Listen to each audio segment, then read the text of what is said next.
Okay, is the weather going to cooperate for our big holiday? That's the big question going into tomorrow morning. We've had so many holidays where it's just been sweltering hot out there. So what can we expect, Ashley? Yeah, well, green is definitely not the color we want to be seeing on the 4th of July holiday, and unfortunately, we may see a little bit of it. Most of that rain has stayed off well to the north of our area, where a flash flood warning is in effect. But as we take a look right now, Central Texas, we are nice and quiet, not seeing quite as much cloud cover as we got this afternoon. And we're at 85 degrees, so a bit cooler, much of a cool down than what we saw last week. We also have that nice moon with those clear skies over downtown Temple. Great night just to sit out on the patio.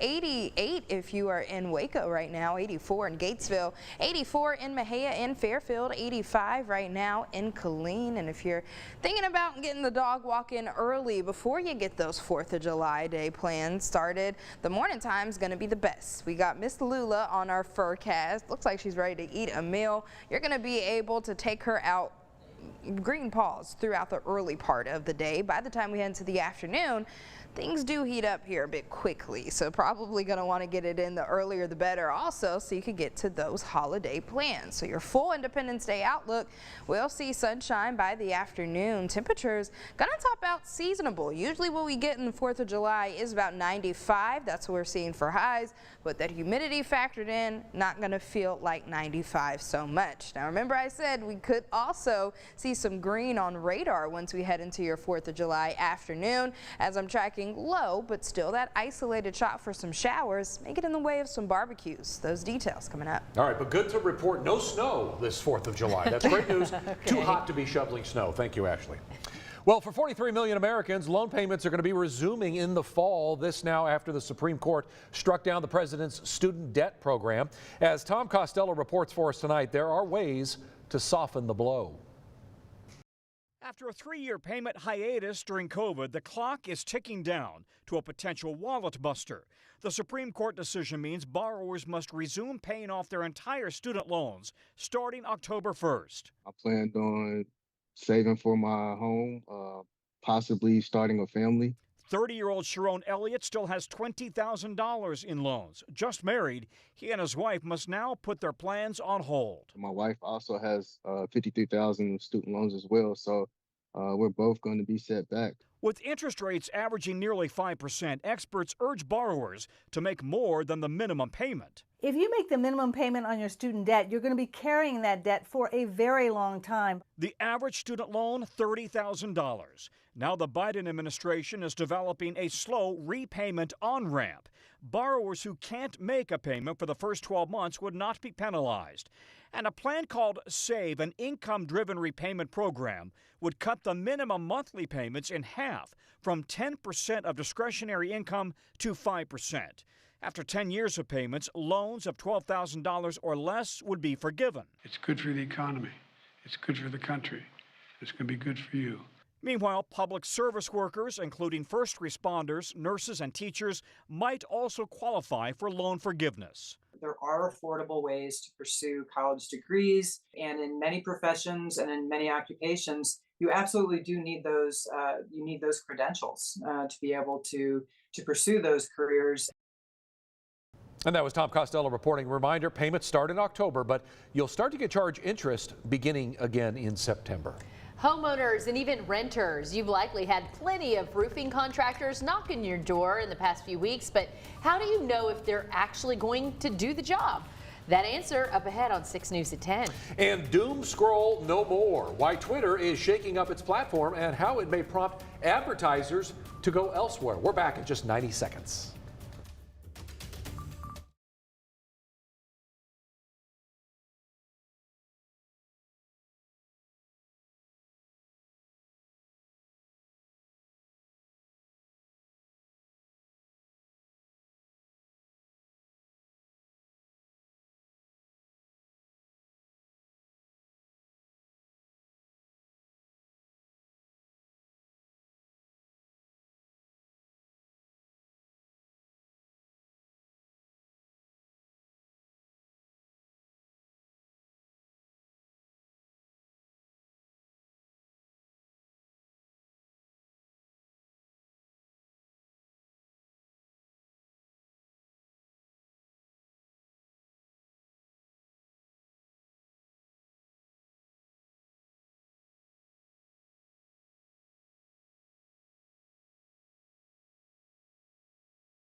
A major shift in social media. Twitter is now going to limit the number of posts that users can view per day. Interesting. Elon Musk made the announcement over the weekend, citing concerns of data scrapping and then system manipulation. Many users who tried to access or post content on Twitter's website and mobile app were met with a rate limit exceeded or cannot retrieve tweets error message. Musk says unverified users will see 1,000 tweets a day, and that jumps to 10,000 for those who have bought a verified account. This means for advertisers, sponsored posts will have less user reach and engagement. And have you ever heard that you should let your cell phone battery completely drain before recharging it? I haven't, but who knows? Verify's Brandon Lewis looks into whether that's really the best advice to keep your battery lasting longer. Be honest, do you ever really put down your phone? If you're like most people, you need to charge your phone pretty often to keep up. Verify viewer Kathy emailed us to ask if it's true that you can impact the life of a battery by waiting to charge your phone until it's dead. So Kathy, let's verify. Does letting your phone's battery die before recharging extend the battery's lifespan? Our sources are cell phone makers Apple, Google, and Samsung, and Osaruman Ibn Ejesu with battery replacement franchise Batteries Plus. Most cell phone batteries are lithium-ion, which requires a lot of energy to charge from dead to 20% and from 80 to 100%. Cell phone makers Apple, Samsung, and Google say the energy generates a lot of heat, which hurts the battery. If that's your common practice, that's not good for the life of the battery. All of our sources say it's best for the long-term health of lithium-ion batteries to keep a charge between 20 and 80%. Some new phones even limit or slow charging once your phone is at least 80% charged to help keep you from straining the battery.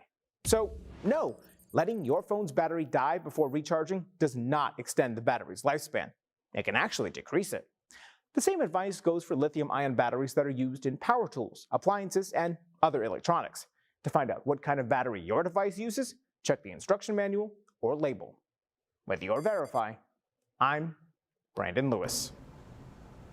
Heading out for the 4th of July holiday, want to dress cool. We are warming up quickly and it's going to be a humid one. Also want to bring the umbrella. I'm tracking that low chance for rain coming up.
Ending out this Monday night with nothing but clear skies, 85 degrees. So actually feeling really nice out there. Want to head out for a night swim or just take a sit out on the patio. We're at 88 in Waco, 86 in Killeen, 84 right now in Gatesville. Didn't see that triple digit mark once again as highs topped out in the mid to upper 90s. Pretty seasonable for this time of the year.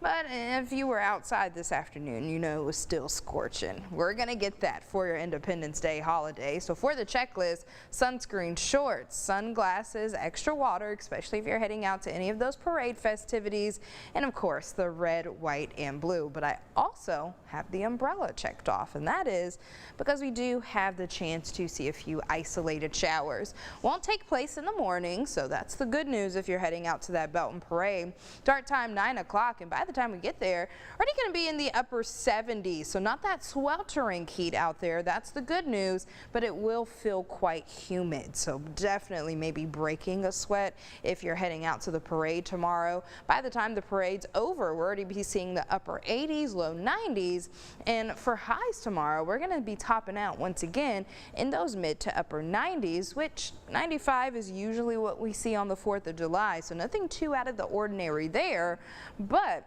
we also will be seeing that low chance for showers. And despite it saying in the mid 90s, actually still going to feel like that triple digit mark once again because of how humid it's going to be outside.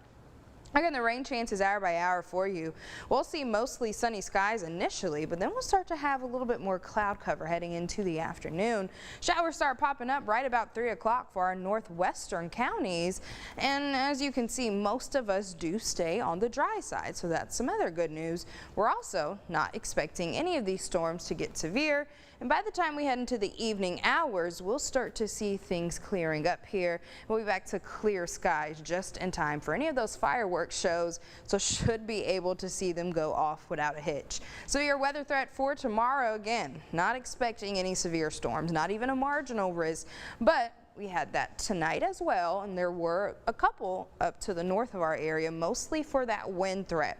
Now, with any of the storms that are able to get going, that's going to be the main threat. It's going to be the high winds as well as frequent downpours. So you're still definitely going to want to keep your eyes to the sky and stay weather aware heading into tomorrow afternoon, especially if you're in some of our northwestern counties.